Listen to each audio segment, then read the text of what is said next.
Hello there, and welcome to Factorio, a game about automating raw resources into precious items that leads into beating the game by launching a rocket. In this video we will launch a rocket into outer space. The rocket launch will be a trademark of our impending dominance on the planet, and from that point on, abundances of rockets will be launched. To be specific, one every single minute. This will lead us with a grand total of 60 rockets every hour and 60,000 science packs created every hour. This is what most people would deem a megabase. But such a megabase doesn't build itself, and I'm doing it some of the most inefficient, time-consuming ways possible, among other obstacles during the video. Oh my god. So buckle up, because we're about to begin.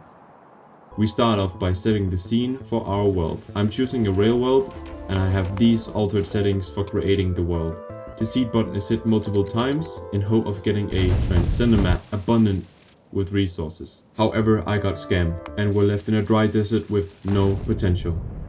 And so I restarted with great success. The first thing to get rid of is the spaceship. I gathered a good amount of trees and rocks. And the factory is slowly growing. Then I established electric power with a steam furnace and engine. Power poles are dragged to the base, so a research lab is close by. It is then fed by 10 red science packs. And with that, assembling machines have been researched and automation can begin. This little automated setup aid creating gears and circuits and progress the establishment of self-sustaining electric miners that will make the first smelting array, which looks like this. The first array will be allocated for iron and automation is acquired. One array is not enough, so I then expand it. In the middle array there's copper, and at the last array will be for iron and later steel. For the moment there will be psychopathic activists attempting to destroy the base because apparently I'm polluting too much.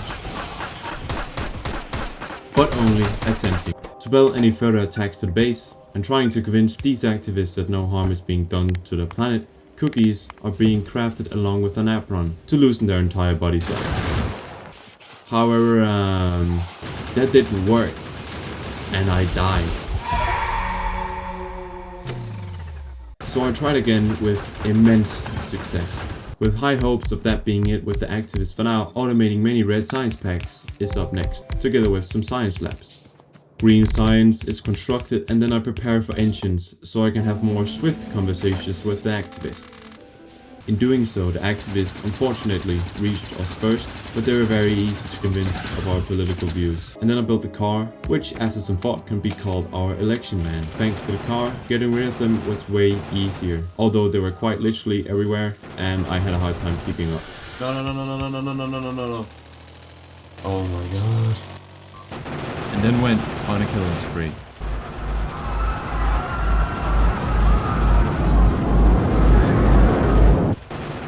At the last discussion, the car got totaled, then I built a new one, got that one destroyed seconds after, and almost died. The activists dealt with for the time being. I could focus on upgrading the base with better Mark II assembly machines. Then immediately after that, take down the entire production line together with revamping the electric miners. Very efficient. What was now efficient was the upgrading of the stone furnaces to steel ones. Twice as fast, the same energy used, and half the space needed. My focus then shifted to making a bus, so that all the essential items for science or other items in general would be going down the middle of the bus, and construction on each side. This started off with green circuits being made, then red science, green science, a sophisticated lab setup, and at last some military science. This was looking a lot better than what we had before. Then I built a mall, which would supply us with all the necessary starter items. When building the refineries, I had prepared for the heavy and light oil that would be researched with the new blue science. But for now, sulfur and plastic were needed for the blue science, the hardest to start up due to a whole new automation process with introduction to fluids. An engine assembly line was built together with advanced circuitry. And of course the blue science assembly line. And now we had 4 of the 6 main sciences for beating the game. I also wanted to diminish the pollution together with power by creating efficiency modules, which did not take long, and the research for better oil processing was at the time finished. The focus was now on power armor, so the playthrough would slightly increase in productivity and traversing through the factory. I then prepared some sulfuric acid for batteries, so the power that would be gathered for my suit would be stored for the night. and the batteries could also be used for robots and yellow signs later. The last thing that had to be done was balancing the fluid production through circuit logic. Then I had processing units or blue circuit boards built, research a lot of different technologies, which included purple and yellow science. Then we had electric engines and robotic frames, which at last gave us robots for our suit, together with the combination of better power armor, which gave us a lot more space, but it was not the final tier of power armor. After that I researched the tank, tried to kill some activists on my own, and died. But they would soon be introduced to my heavily armored election tank. To upgrade our negotiation skills together with handing out more cookies, explosive shells were created, and oh my god, guys, let me tell you, they are very good.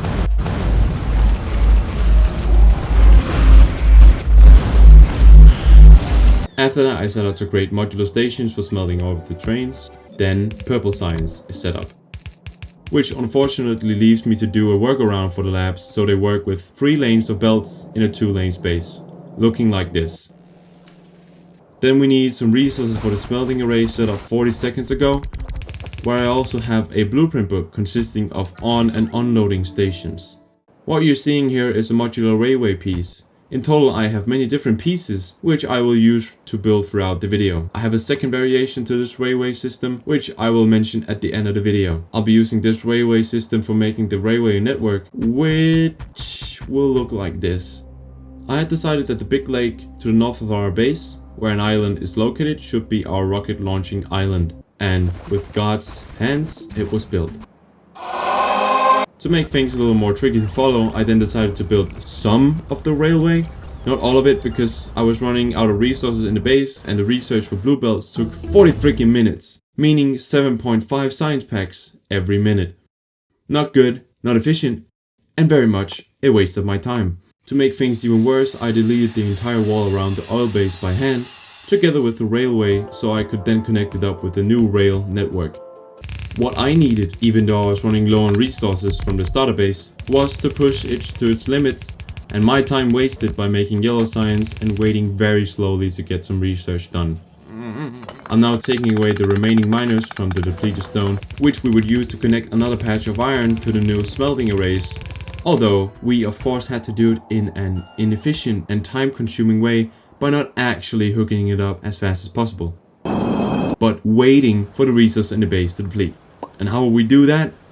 Well, by researching the final tier of power armor along with fusion reactors that could be fit inside for more power efficiency. And this is how it would look when I left room for some alteration within my inventory wherever the task saw fit.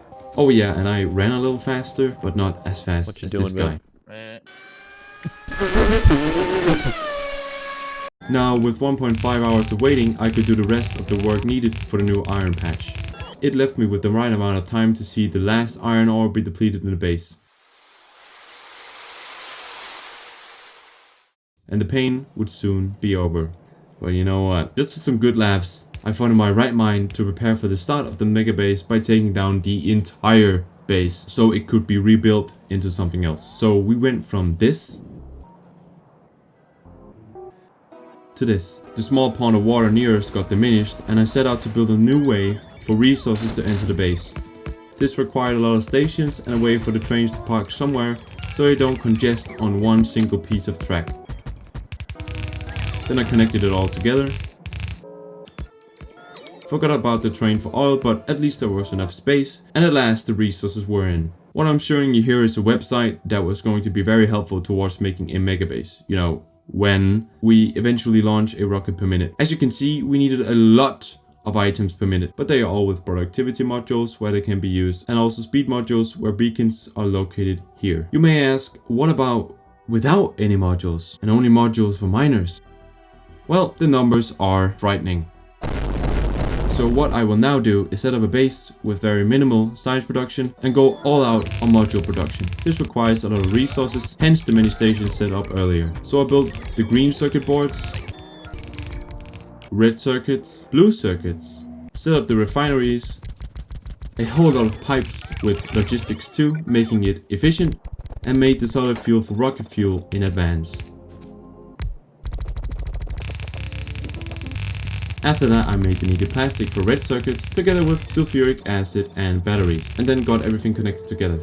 This way of building modules isn't necessarily inefficient, but the time waiting for it would be very long, since 6 modules a minute is not a lot, but the items required were, and at the time, too much to handle. What was also going to be too much to handle would be the power needed, so I created a lot more steam engines, which tripled the power output, but this would only be temporary. Anyway, the first iteration of Module Producer Wobbly-Doop 1.0 was now online. Next up on the list was setting up some robotic network, so the items I needed would always be available to me, but not without a mall for the remaining items. I then crafted some beacons and upgraded the smelting arrays, making them work at full capacity. Next up, more activist incineration. To build the rest of the railway, I needed to get rid of these bases for now. After that, I had something else up my sleeves.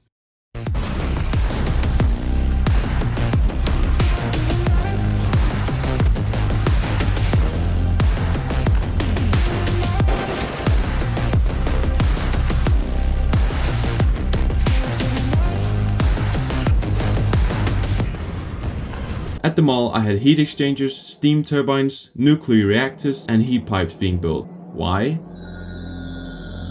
Well, to expand their power with nuclear, a little complex to set up, but very efficient and doesn't produce much pollution. I have a blueprint book, which I made a long time ago. It has a setup for nuclear power with trains. And that's all I knew at the time, because I quite frankly have forgotten what was supposed to be where. But also it was poorly built, so it only worked on one side. So this blueprint would deem itself tricky to both set up but also fix. Without knowing any of these issues, I set it up with a total of 5 rows, and that will grant a respectable amount of power. The nuclear processing plant would also be built next to it. It would also, other than making fuel for the reactors, make fuel for vehicles. I then set up the train transporting rocket fuel, sulfuric acid and iron plates for the processing plant. Then I only needed the miners and put it into motion.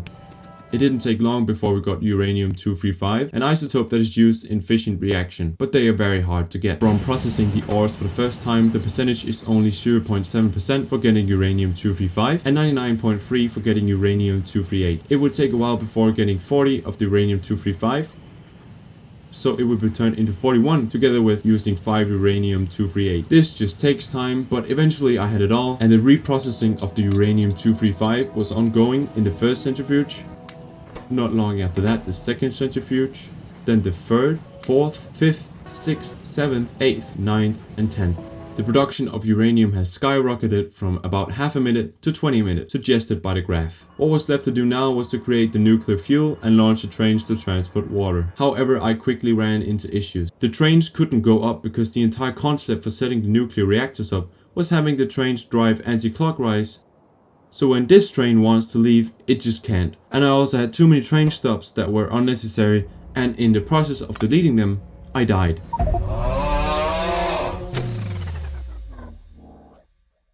But the fuel finally got into the system, so power could be created, and soon I would have 5.5 gigawatts of power for the factory.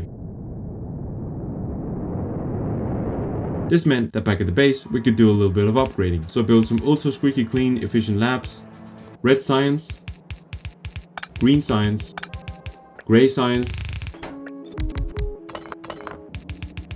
blue science, purple science,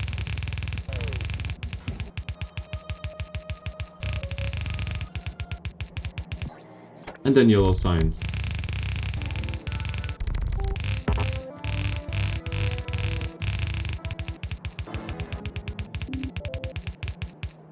Speed modules were applied to the labs, and researching the last stuff in the game without the forsaken science pack could begin.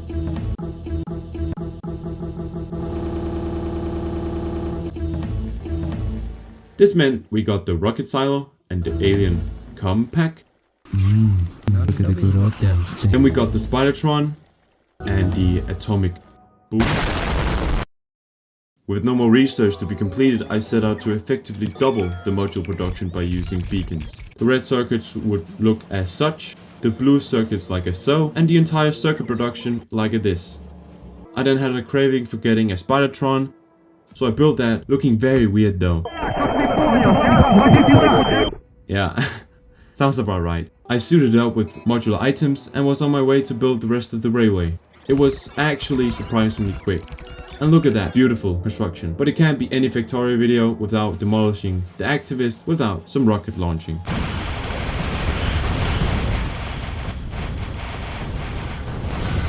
Which was kind of fun, but this was way more satisfying.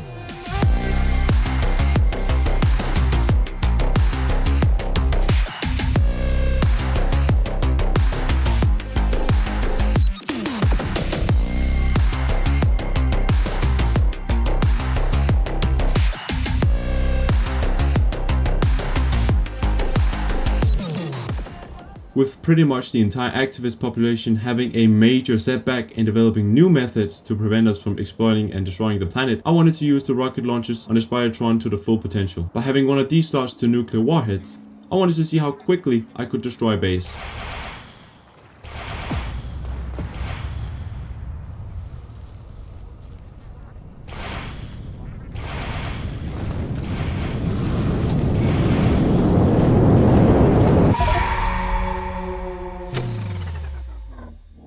After getting rid of certain things, I started to shift my focus on doing the last prep work for the Megabase so a rocket could finally be launched. I made a second nuclear fuel setup because of a sneaky suspicion that one array of 5 would not be enough. Although 10 would be overkill, it is always better to go overkill on power than being on the limit. I then needed to make water pickup stations and actually building the nuclear power plants. Another uranium treatment facility was also built. I then made a lot of trains, launched some trains, and watched the power production jump to 10.5 gigawatts. So right after that, we greeted with more problems at the other nuclear plant with the trains. I had forgotten to place a signal down. So when this train was in the blue block, the other train could not enter. The same problem was also occurring for the blue train, which could not enter the yellow block, making the entire system locked. But the trains were not efficient enough. You see, whenever these trains would leave, they had to cross another inbound train, where one of them would most likely slow down, slowing the whole system down, and whenever they wanted to leave or enter the water pickup supply, they kinda had their own mind on which track they would choose and also block one another. So I fixed that for both power plants, but it surely was a pain in the ass. But with that done, it was time to build the base for the big science production.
The only thing missing was a green circuit facility which I had from an earlier playthrough. To be honest, it was quite poorly built, with trains crossing one another's path, making it very inefficient, so that got changed a little bit into this.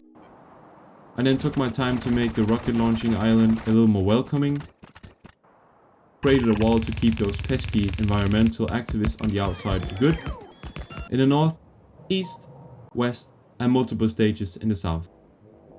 I then put down the oil necessary and more, so I wouldn't have to think about oil for the foreseeable future, just like the Arabs. Then I crafted the rocket silos, made a station, a robotic network to transport satellites, put down the rocket silos and moduled the silos up, and then connected it all together, changed all the stations to organized names, launched so many trains.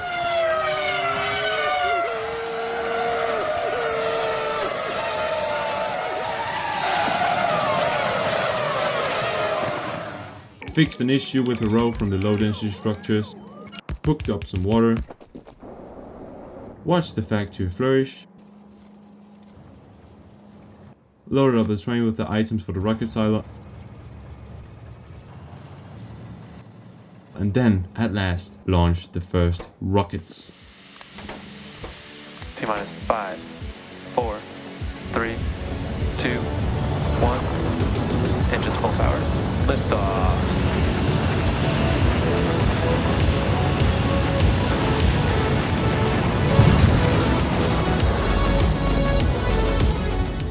It had taken me pretty much 92 hours to get to this point, and there were so many things going wrong during the start of the base. I could just not cram it all into one video. But a rocket was at last launched. The game was officially beaten. Now we just had to beat the shit out of the game by launching unforgiving amounts of rockets. 3, 2, 1, 0. Ignition. Stop. Go Falcon, go Dragon. Godspeed, Axiom 1.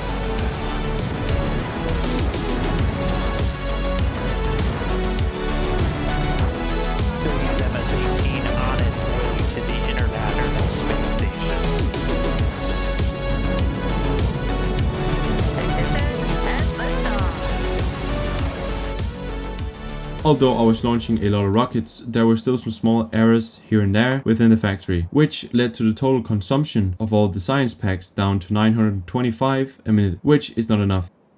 Before continuing on with completing our goal, I patched up the east wall for good, so no sick activist group would get through. So what I basically did was I created a train station that would deliver every other science pack, then alien come, and put that into the labs. Where would the new science packs come from, you may ask? Well, from our module producer Wobbly Doop 2.9 base, which saved a lot of time and was actually very easy to do. I now had everything at my disposal, and so the trains were sent off to the mega factory. A mistake was made when making the science labs, so little under half of it might as well be deleted, even though not necessary. All I now had to do was wait for the magic number to hit 1000 a minute and then maintain it for 10 minutes.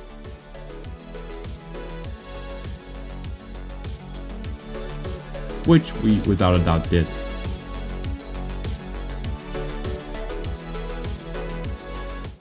With 339 rockets launched before I had hit a stable number of 1000 science packs a minute, the goal was complete and I could pack all my things and leave, which I really wanted to do at this point. I didn't want to deal with any more logistics for the time being, so I saved for the last time and quit the game. If you found this video entertaining, be sure to share it with a fellow Factorio engineer, or maybe just a friend. During the video I said I had something to share at the end. The railway I had used was a cut down version of what I had created a long time ago, but I decided against using it. Well, what was it? Well, a solo railway inspired by Sea-Star from a playthrough many years back. It's big, but oh is it perfect. To those unaware, to have a perfect solar power setup you need 0.84 accumulators per one solar panel. And these are pretty much perfect to that. You'll be able to grab the entire blueprint book off the link in the description and use it for yourself, along with the stations used and an entire 1K solar panel field. Thank you for watching.